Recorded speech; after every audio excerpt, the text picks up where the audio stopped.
بسم اللہ الرحمن الرحیم۔ السلام علیکم زینب ٹی وی کے ناظرین، آج کے درس حدیث میں خوش آمدید۔ ناظرین اکرام، آج کے درس حدیث کا موضوع ہے قرآن حکیم کے ساتھ دوستی کیسے کریں۔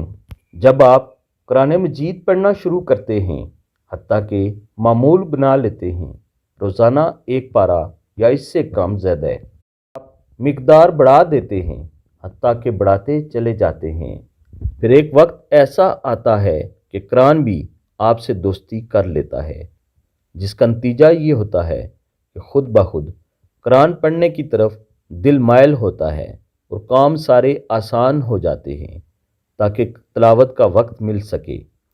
پھر جب قرآن آپ سے دوستی کر لیتا ہے تو تلاوت شروع کرتے ہی آپ کے دل کی تاریں قرآنی حروف سے جڑ جاتی ہیں، لفظوں کا اتار چڑھاؤ گویا آپ کی روح کا لطف ہوتا ہے۔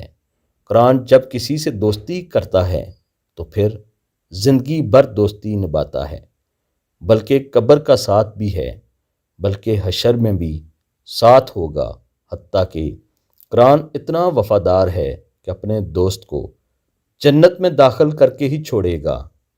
اللہ تعالی ہم سب کو قرآن مجید کی تلاوت روزانہ کرنے کی توفیق عطا فرمائیں اور تلاوت کے ساتھ قرآنی آیات و احکامات پر عمل کرنے کی بھی توفیق عطا فرمائیں۔ قرآن مجید کی عظمت اور محبت ہم سب کے دلوں میں راسخ ہو جائے، آمین ثم آمین۔